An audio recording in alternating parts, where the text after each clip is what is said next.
How dare you TDP to post like that? How dare you TDP to troll like that?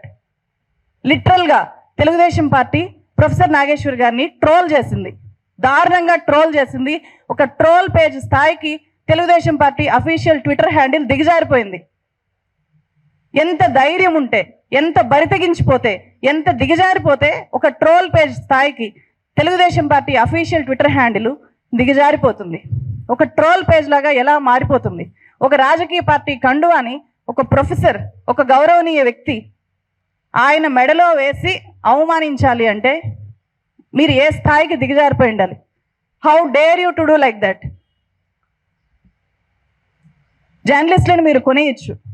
నేను రీసెంట్గా చేసిన వీడియోలో చెప్పాను, వాళ్ళ దృష్టిలో 2 రకాల జర్నలిస్టులు ఉంటారు. ఒకరు వాళ్ళు కొనేయగలిగిన వాళ్ళు, రెండో వాళ్ళు కొనలేనప్పుడు వేరే పార్టీ కండువాలని వీళ్ళ మెడలో వేసి వీళ్ళు ఫలానా పార్టీ వాళ్ళు కాబట్టి వీళ్ళు చెప్పేదానికి విశ్వసనీయత లేదు అని చెప్పి వాళ్ళ క్రెడిబిలిటీని దెబ్బతీయడం. ఇక్కడ వాళ్ళు కొనలేని వాళ్ళు ఎవరైతే ఉంటారో వాళ్ళ మెడలో ఇట్లాంటి కండువాలు వేస్తారు. సో మీ అందరి ముందు ప్రొఫెసర్ గారికి నా రిక్వెస్ట్ ఏంటంటే, మీరు డిఫమేషన్ కేసు వేయండి సార్. అట్లా చేయడానికి వీల్లేదు. అది మన ఆత్మగౌరవాన్ని దెబ్బకొట్టడం.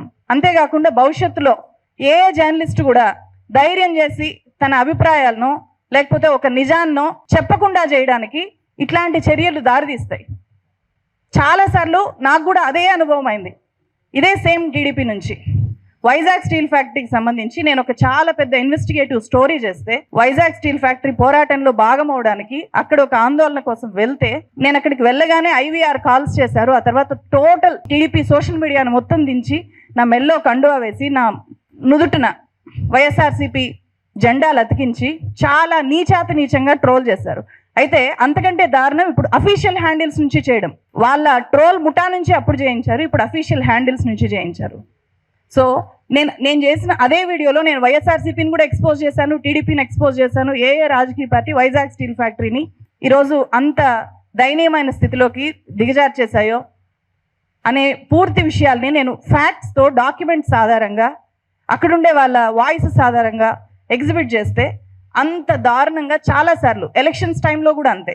అంటే ఇక్కడ నేను ఒక రాజకీయ పార్టీ అనట్లేదు, ప్రతి రాజకీయ పార్టీకి ఈరోజు ట్రోల్ ఆర్మీస్ ఉన్నాయి. వాళ్ళకి నచ్చిన వ్యాఖ్యలు ఎవరు చేసినా సరే వాళ్ళ ముఠాలనంతా కూడా ఆ పర్టికులర్ జర్నలిస్ట్ మీదకి ఉసిగొల్పుతున్నాయి. చాలా రాజకీయ పార్టీలు ఇదే చేస్తున్నాయి. ఇక్కడ వాళ్ళు వ్యవస్థీకృతంగా ఇట్లాంటి అటాక్స్ చేస్తుంటే మనం నిస్సహాయంగా ఉండిపోవాల్సి వస్తుంది. అరే ఎందుకు ఏపీ పాలిటిక్స్ గురించి మాట్లాడాలి అంటే నేను పదే ఆలోచిస్తాను. ఏపీ పాలిటిక్స్ గురించి ఒక వీడియో చేయాలి అంటే చాలాసార్లు ఆలోచిస్తాను.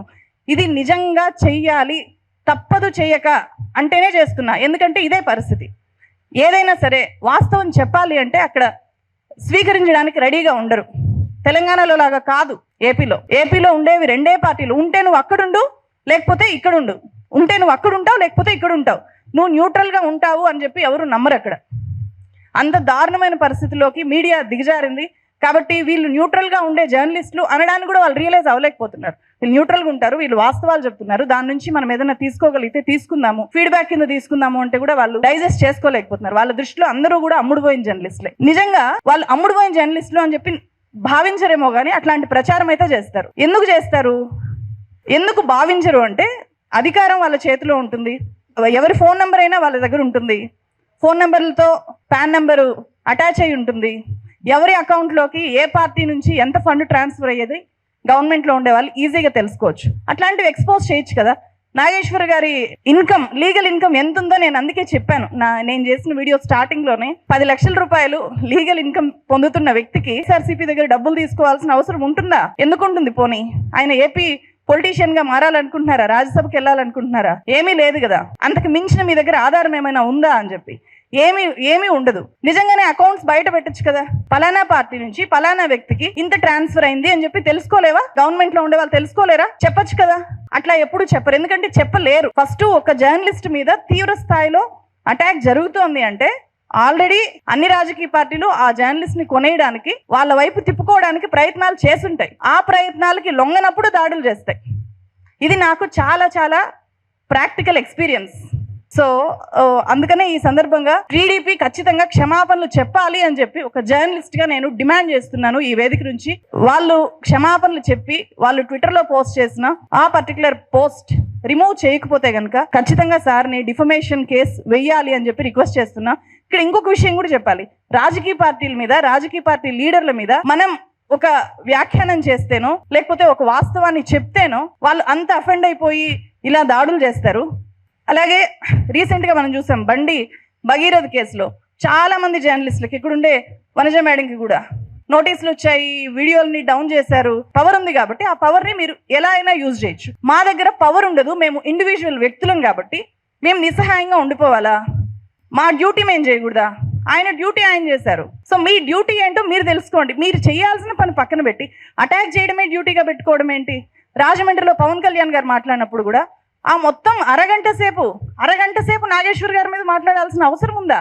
ఒక రాష్ట్ర డిప్యూటీ సీఎంకి నాగేశ్వర్ గారి మీద మాట్లాడారు. నాగేశ్వర్ గారి మీద ఎందుకు ఈ స్థాయిలో ఫ్రస్ట్రేట్ అయి మాట్లాడుతున్నారు అని చెప్పి ఆ అరగంట మీటింగ్ కనుక మనం చూస్తే తమిళనాడు పాలిటిక్స్ ఆయన్ని చాలా ఇబ్బంది పెట్టేశాయంట. తమిళనాడు పాలిటిక్స్ లో విజయ్ హాలోగ్రామ్స్ పెట్టుకొని ఫొటోస్ పెట్టుకొని గెలిచేశారంట. అది ఎట్లా అనిపించిందంటే ఎలా నవ్వాలో కూడా అర్థం కావట్లేదు. కనీసం ఆ మాత్రం దాన్ని రివ్యూ చేసుకోలేకపోయారా? విజయ్ హాలోగ్రాములు పెట్టుకొని గెలిచేశాడా? విజయ్ మక్కల్ ఈయక్కం అని చెప్పి ఒక ఆర్గనైజేషన్ 2009లో మొదలు పెట్టాడు ఆయన. ప్రతి విలేజ్ ని టచ్ చేశాడు, ప్రతి విలేజ్ లో వాలంటీర్స్ ని బిల్డ్ చేశారు, పెద్ద నెట్వర్కింగ్ చేశారు. అసలు వాస్తవాల్ని పక్కన పెట్టేసి హాలోగ్రాములు పెట్టుకొని గెలిచేశాడు. నేను కూడా హాలోగ్రాములు పెట్టుకొని ఉండుంటే రోడ్ల మీదకి రాకుండా గెలిచిపోయేవాన్నేమో, ముఖ్యమంత్రి అయిపోయేవాన్నేమో అనే ఫ్రస్ట్రేషన్ కనిపించింది. దాన్ని కవర్ చేసుకోవడానికి, అంటే వాళ్ళ పార్టీలో వాళ్ళు కూడా అలా ఫీల్ అవుతున్నారంట. దాన్ని డైవర్ట్ చేయడానికి ఏమైనా ప్రొఫెసర్ నాగేశ్వర్ గారి ఇష్యూని వాళ్ళు ముందు పెట్టి వాళ్ళ విత్ ఇన్ ద పార్టీని ఒక యాక్టివేట్ చేయడానికి ఎప్పుడు ఒక్కొక్క మూమెంట్ కావాలి కదా. సో ప్రజా సమస్యల మీద మూమెంట్ చేయలేరు కాబట్టి ఇలాంటి ఒక ఇష్యూని ఏమైనా తీసుకున్నారేమో అని కూడా అనిపించింది నాకు. Thank you so much.